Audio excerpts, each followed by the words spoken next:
Agree करते हैं योग करना बढ़िया है ना। योग करिए, सूर्य नमस्कार की 12 आसन करिए, प्राणायाम करिए, स्वस्थ रहना बहुत आवश्यक है।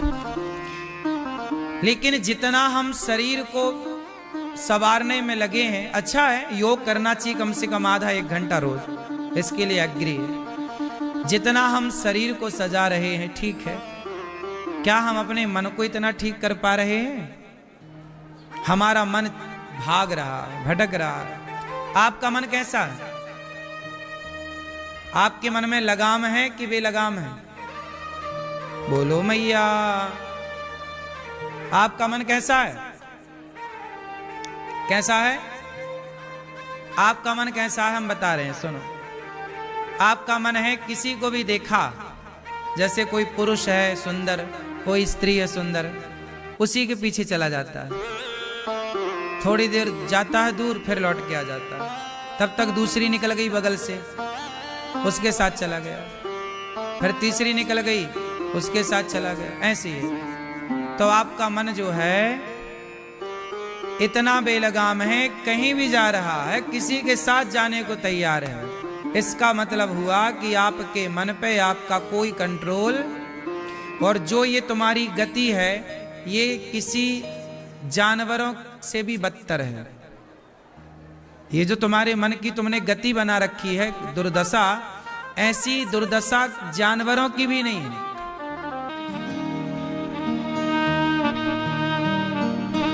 दादाजी, ओ भैया, मोबाइल वाले के बगल में सुनो प्रभु, सब लोग ध्यान से सुनेंगे। ऐसा है कि जो गाय है, बैल है, भैंस है, बकरा है, बकरी है। बकरी जब गर्भवती होती है, गाय जब गर्भवती होती है, तो उसी समय नंदी गाय के पास जाता है जब गाय गर्भवती होने के संकेत देती है। गाय रम्हाने लग जाती है, बकरी की चाल बदल जाती है।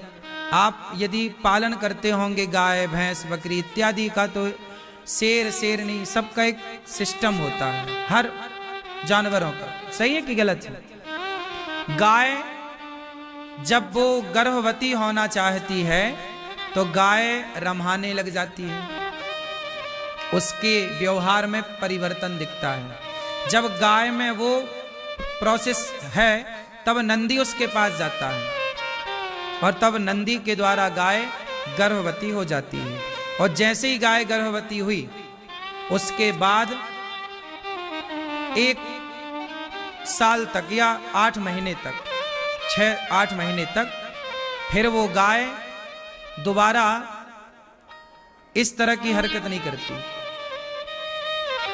और नंदी भी फिर उस गाय को परेशान नहीं करता दोबारा। नंदी भी समझ जाता है कि ये गाय, अच्छा पता आपको, जानवरों में सब समझ जाते हैं कि ये गर्भवती है या नहीं। ये सब शेरनी और शेरवी जब मिलते हैं ना, तो शेरनी की जब वो गर्भवती होने की उसके जब नेचुरल प्रोसेस स्टार्ट होता है तो वो एक गंध छोड़ती है, तब शेर उसके पास जाता है और वो शेर के द्वारा शेरनी गर्भवती होती है। और जब गर्भवती होती है उसके बाद शेर साल भर तक किसी और शेरनी के पास नहीं जाता, अपनी शेरनी के अतिरिक्त। पता आपको ये सब चीजें? ऐसा नहीं कि कोई भी शेरनी दिखी तो लार बहाने लग गया, ऐसा नहीं है। नंदी भी यदि गाय उससे गर्भवती हो गई तो उसके बाद फिर वो ठंडा पड़ जाता है और प्रेम से अपने कार्य में लग जाता है, और दोबारा उस गाय को बिल्कुल परेशान नहीं करता। हर समय नहीं वो परेशान करता रहता, जब गाय गर्भवती होना चाहती है तभी वो उसके पास जाता है, उसके साथ रमण करने के लिए। इसका मतलब ये हुआ कि जानवरों का तो टाइम टेबल है। बोलो हाँ, तुम्हारा है टाइम टेबल? इसका मतलब ये हुआ कि तुमसे बेहतर हैं जानवर। जितने भोगी विलासी तुम हो, इतने भोगी विलासी जानवर भी नहीं। कुछ जानवरों को छोड़कर, उनमें भी एक धर्म है, एक मर्यादा है, एक सिस्टम है। बात सही है कि गलत है? जानते हो आप लोग इन बातों को? इसलिए आज का इंसान जानवरों से भी बदतर हो रहा है। और ये आपकी गलती नहीं है, आपके मन ने आपको बदतर कर रखा है। क्योंकि जो आपका मन है इतना भूखा है, इतना भूखा है, उसका पेट ही नहीं भर रहा है। अच्छा सच बताओ, आपका मन सबसे ज्यादा किस चीज का भूखा है? पैसे का, भोग विलास का, पद प्रतिष्ठा का, या और किसी चीज का? अपने अंतरात्मा से पूछ के बताना हमें, फुर्सत से बताना, जल्दी नहीं। जब तुम अपने आप को जवाब दोगे तो जवाब यही होगा कि अच्छा बताओ, मन की शुद्धि कैसे होती है? बताओ, कहां चले मन की शुद्धि कराने? ठीक कर आया हो, कहां होती है? अच्छा वहां।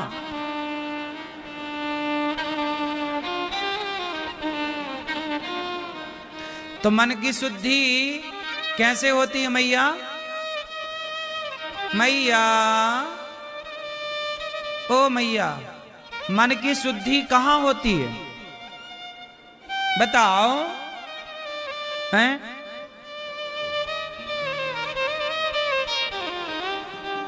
तन पवित्र सेवा किया,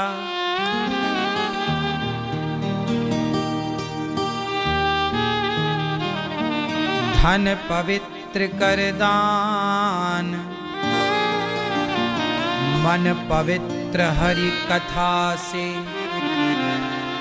होत त्रिविध कल्याण। तन को शुद्ध करना है तो सेवा करो, धन को शुद्ध करना है तो दान करो, और मन को शुद्ध करना है तो भगवान की कथाएं सुनो, भगवान का नाम जपो।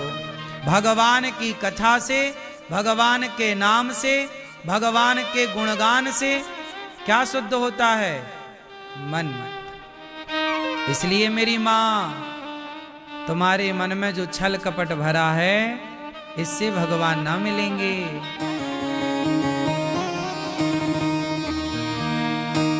तन को धोया मगर मन को धोया नहीं, बाद गंगा नहाने से क्या फायदा? तन को धोया मगर मन कभी नहीं मरता। इसलिए कहता हूं कि मन को भगवान में लगाओगे तो शुद्ध हो जाएगा, और जिसका मन भगवान में लगा उसी की सदगति है। संसार में मन, तुम्हें संसार में कौन घुमा रहा है? मन। अच्छा ये बताओ, आपको सुख और आपको दुख देने वाला कौन है? बोलो मेरी माँ, आपको सुख दुख कौन दे रहा है? जोर से। मन की कामना पूरी हो गई तो सुख, और मन की इच्छा पूरी ना भई तो? खेल किसका है? मन संतुष्ट हो गया तो सुख, और मन संतुष्ट नहीं हुआ तो? पूरा खेल सुख दुख का मन से संबंधित है। अच्छा ये बताओ मैया, ये बताओ, आपको कोई एक थप्पड़ मारे या कांटा चुभाए, आपको कांटा चुभा तो दर्द किसे होता है? आपको कांटा चुभाया गया तो दर्द किसे हुआ? बोलो मेरी माँ। नहीं बताओगी ना मेरी माँ? आपको कांटा चुभाया हमने तो दर्द किसे हुआ? जोर से। किसको? हाथ में कांटा चुभाया तो दर्द किसे हुआ? हैं? हाथ को। और पांव में कांटा चुभाया तो दर्द, तो आपका हाथ अलग है और आपका पांव अलग है। भाई दर्द हाथ को हो रहा है या किसी और को?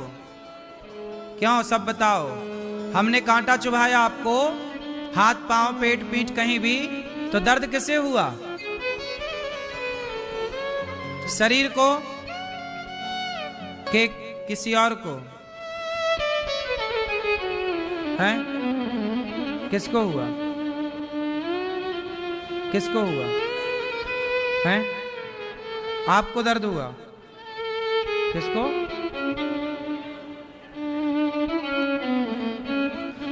सुनो, दर्द किसे होता है इसकी भी एक कहानी सुनो,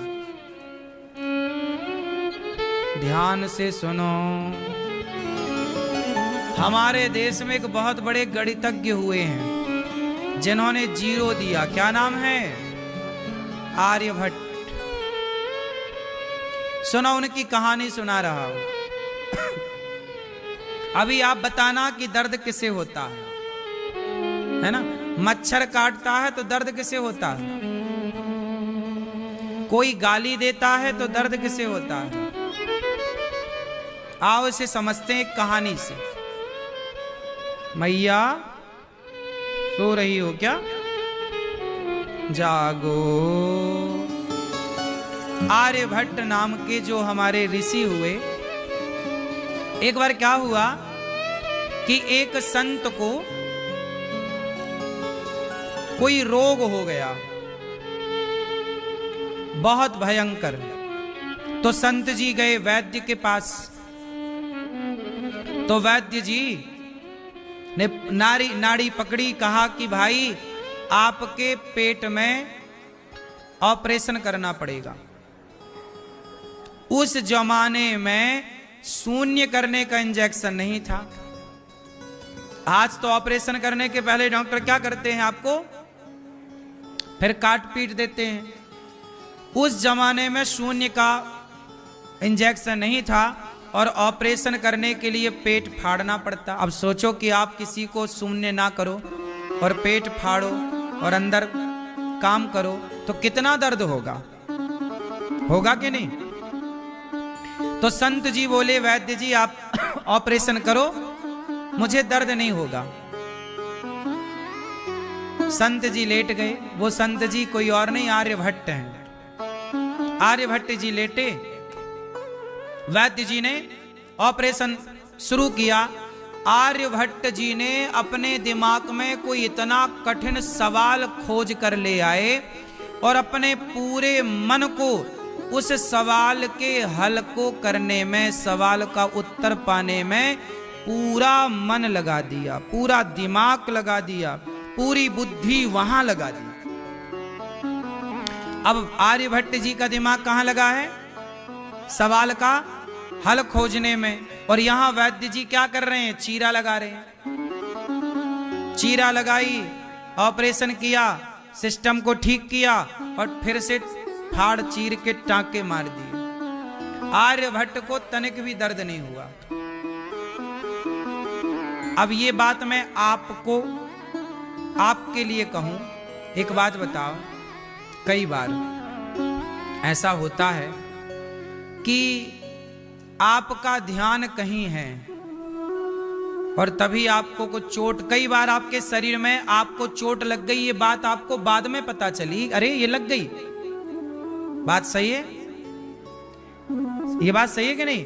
कई बार मुझे भी बाद में पता चलता है कि कहीं छोटा मोटा लग गई शरीर में, खरोंच आ गई, अरे बारे कहां लग गई, मुझे नहीं पता कहां लगी।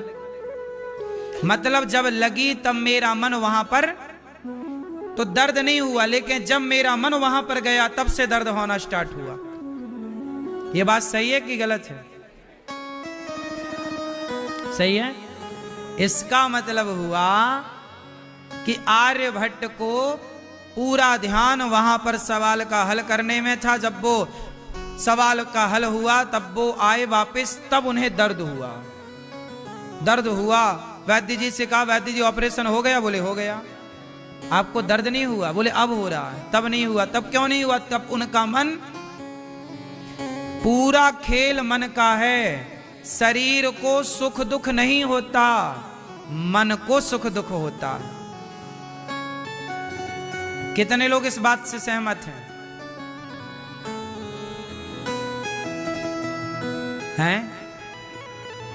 आप जरा विचार करो कि आपका मन कहीं और हो और आपके सामने से बारात निकल जाए, ढोल नगाड़े बजते निकल जाएं, आपको सुनाई ना पड़ेगा रत्ती भर, क्योंकि उस समय कान का काम सुनना है। पर कान तब सुनता है जब मन सहयोग करता है। मन सहयोग नहीं करेगा तो कान सुन नहीं पाएगा। ये बात सही है कि गलत? कई बार आपके सामने से कोई गुजरता है, आप देख नहीं पाते, देख रहे हैं, आंखें खुली हैं, पर आपका चूंकि ध्यान कहीं था तो कब चला गया गोई, कब गुजर गया, कब बारात निकल गई। आपका ध्यान कहीं था, आप रेल में बैठे, बस में बैठे, गाड़ी में बैठे, आपका घर आ गया, अरे घर आ गया, पता ही नहीं चला, क्योंकि आपका ध्यान, हाँ, मन कहीं और था। क्यों मैया? कई बार पति कुछ कहते हैं, आप सुनती ही नहीं हो, क्योंकि आपका मन उस समय कहीं और था जब आपके पति आपसे कुछ कह रहे थे, या पत्नी कुछ कह रही थी, सुन ही नहीं पाए, क्योंकि उस समय आपका मन, हम कुछ कह रहे हैं आपको, आप सुन ही नहीं पाए, क्योंकि आपका मन कहीं। तो आप बताइए कि पूरा खेल किसका है, शरीर का या मन का? तो बताओ, सुख दुख का भोक्ता शरीर है कि मन? इसलिए शरीर मर जाता है, शरीर चिता पे जलता है। जो यमराज यमदूत पकड़ कर ले जाते हैं, जो स्वर्ग जो नरक जाता है, वो शरीर नहीं, वो मन, वही है सूक्ष्म शरीर, वही मन जाता है।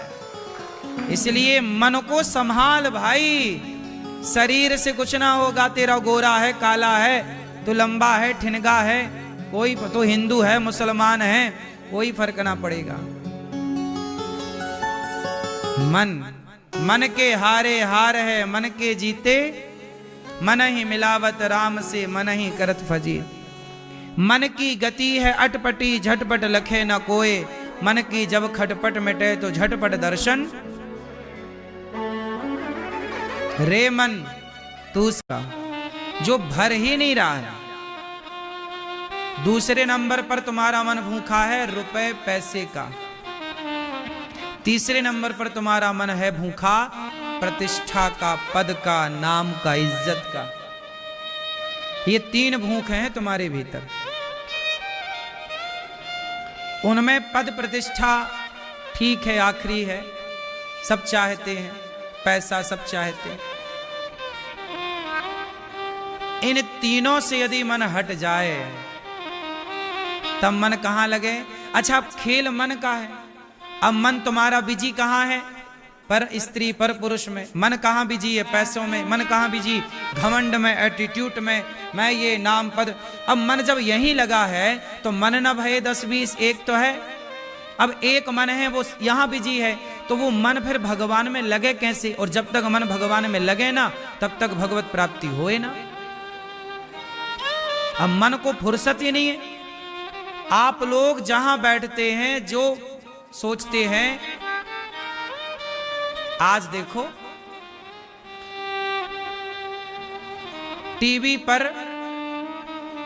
रामायण भागवत कम आती है।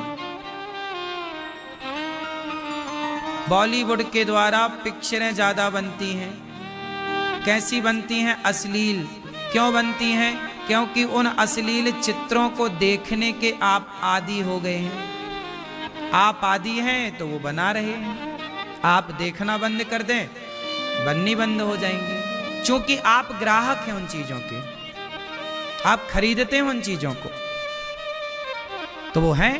इससे पता चलता है कि आप देखना क्या चाहते हैं।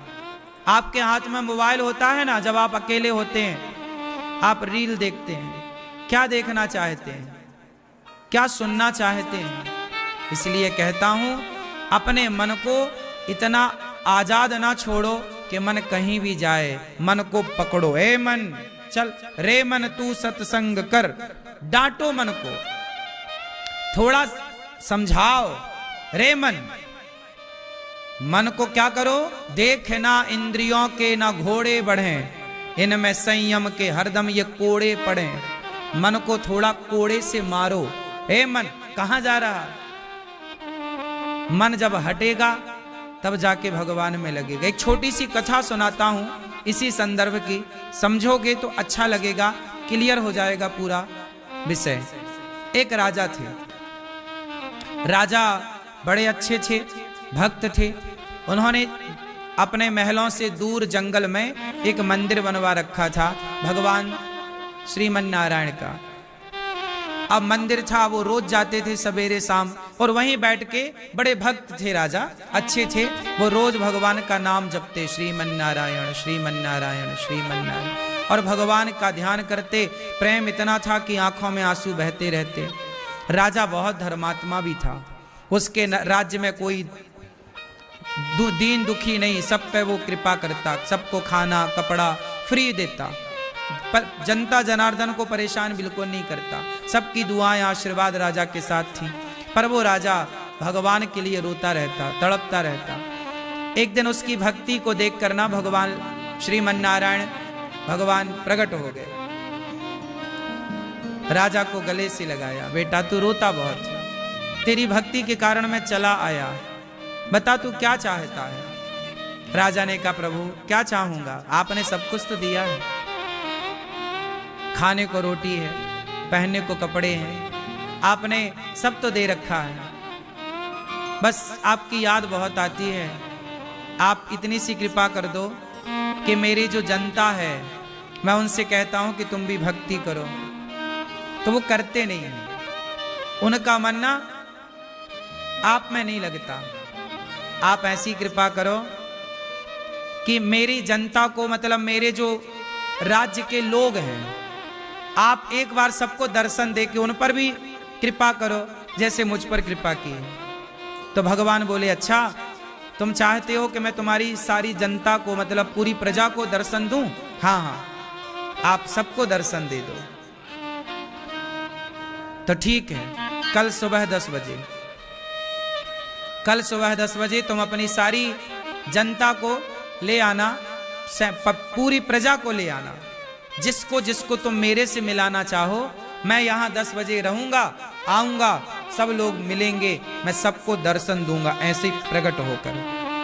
अब तो राजा खुशी से गदगद हो गए कि अब तो मेरी जनता, मेरी प्रजा को, सबको फ्री में भगवान का दर्शन मिलेंगे। लोगों ने तो भक्ति भी नहीं की, पुण्य भी नहीं किया, राजा के पुण्य से अब सारी जनता को भगवान मिलने जा रहे हैं। राजा ने घोषणा करवा दी, सुनो सुनो सुनो, कल सुबह 10 बजे भगवान मिलने का बोले हैं, सब लोग चलना। ठीक, अब फ्री में भगवान मिल रहे हैं तो कौन ना जाए। वो बच्चे से लेकर बूढ़े तक सब तैयार हो गए। सब सवेरे 5 बजे जाग गए, 4 बजे नहा धो के इकट्ठे हो गए एक मैदान में। ढोल नगाड़ा बजे, कीर्तन करते, श्री कृष्ण गोविंद हरि मुरारी, हे नाथ नारायण वासुदेव। चल पड़े सारी प्रजा, राजा आगे आगे, सारी प्रजा पीछे, कीर्तन करती जा रही है। कहाँ जा रही है? भगवान का दर्शन करने। कितने बजे मिलेंगे? सुबह के 10 बजे।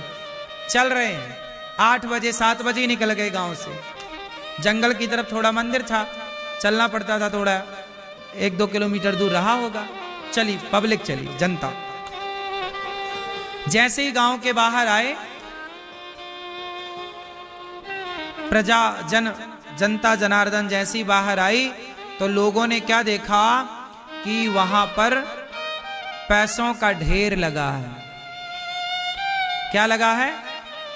पैसों का ढेर, कई ढेर लगे। अब तो लोगों ने पहली बार इतना पैसा देखा। वो राजा का साथवाद छोड़ के पैसों के ढेर पर चढ़ गए। राजा समझा रहे हैं, सुनो भगवान 10 बजे आएंगे, टाइम हो रहा, चलो आगे भगवान है। गांव वाले बोले, महाराज भगवान से कहना कल 10 बजे आए, आज तो हमें भगवान मिल गए, ये पैसे ही तो भगवान। चढ़े हैं सब, जनता को समझा रहे हैं। पर सब पैसे कोई भगवान माने, कोई नहीं उतरा। वो भर भर के अपने जो कपड़ा लत्ता थे सब में उतार लिए अपने कपड़े, और उसमें पैसे की पोटलियां बना बना के घर ढुलवा। जो बच्चे आए थे बच्चों से ढुलवाने लगे, जाओ घर छोड़ के आओ। बच्चों को भी लगा दिया काम पे, पत्नी पति दोनों, बुढ़ा बुढ़ी सब पैसे ढो रहे हैं। राजा चिल्ला रहे हैं, भैया भगवान मिलने वाले हैं, चलो। कोई नहीं आया। कुछ लोग समझदार, नहीं नहीं भगवान बड़े हैं, पैसा बड़ा नहीं है, चलो। राजा के साथ 8-10 लोग हो गए, चलो आगे चले तो सोने का ढेर दिखाई पड़ा। अब वो जो पैसा छोड़ के आए थे, अब वो सोने देख के ना उनके हालत खराब हो गई, सोना समेटने लग गए। सब लोग ठहर गए, अकेला राजा समझा समझा के परेशान, कोई नहीं मानता। 10 बज रहे हैं, राजा बोले मैं तो पहुंच जाऊं। राजा गए, जैसे ही पहुंचे 10 बजे भगवान प्रकट हो गए। भगवान श्रीमन नारायण चरणों में गिर पड़ा राजा, फिर रोने लगा राजा। प्रभु भगवान बोले कल तो आपने कहा था कि हम पूरे जनता जनार्दन को लाएंगे, प्रजा को लाएंगे, कोई तो आया नहीं। राजा बोले प्रभु आए तो सब आपके दर्शन के लिए ही थे, घर से निकले तो सब दर्शन के लिए थे, सब बीच रास्ते में उलझ गए। कोई पैसे में उलझा, कोई सोने में उलझा, कोई हीरे और मोती में उलझ गया। चरणों में गिर पड़े राजा, प्रभु क्षमा कर दीजिए, मैंने आपसे कहा था कि लाऊंगा पर मैं ला ना सका किसी को। भगवान मुस्कुराकर बोले राजन देखो मैं सबको मिलने को तैयार हूं, वो लोग अपना मन सोना चांदी हीरा मोती रुपया पैसे से हटाएं और मुझ में मन लगाएं तो मैं तो सबसे मिलने को तैयार हूं। विडंबना तो ये है कि भगवान तक कोई जाना ही नहीं चाहता।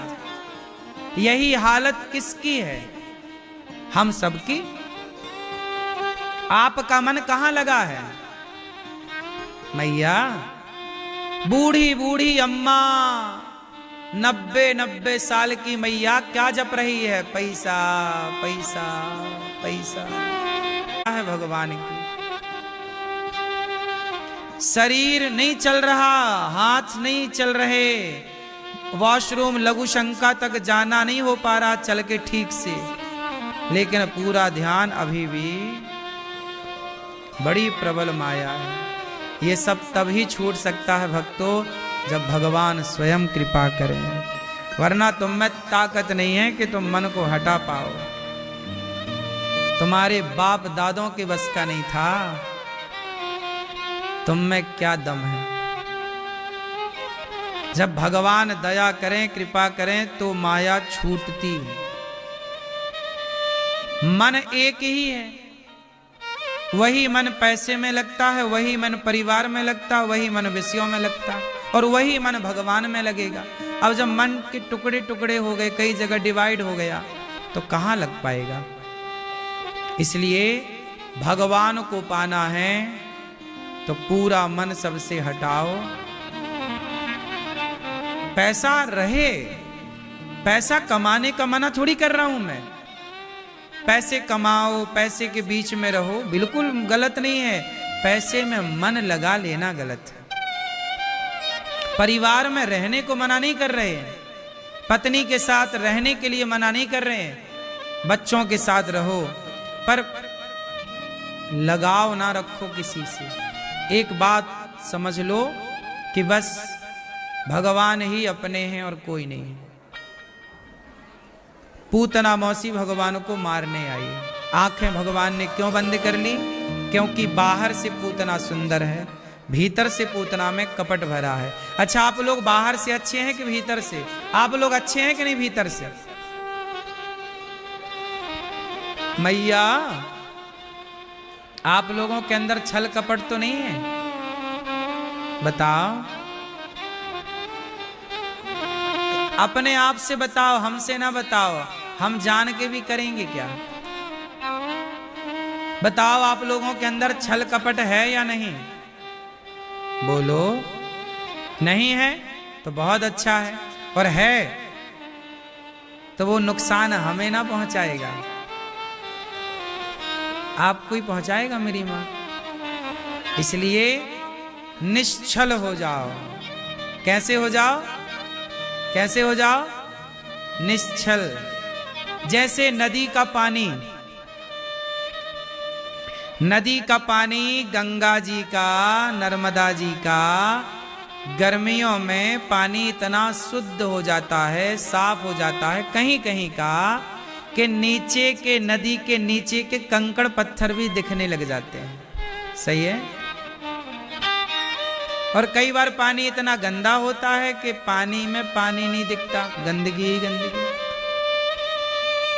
तो बताओ, वो पानी जो बह रहा है नदी का, लेकिन नीचे पड़ी कोई चमकीली वस्तु भी पानी के भीतर से चमक रही है, कंकड़ पत्थर रेत चमक रही है।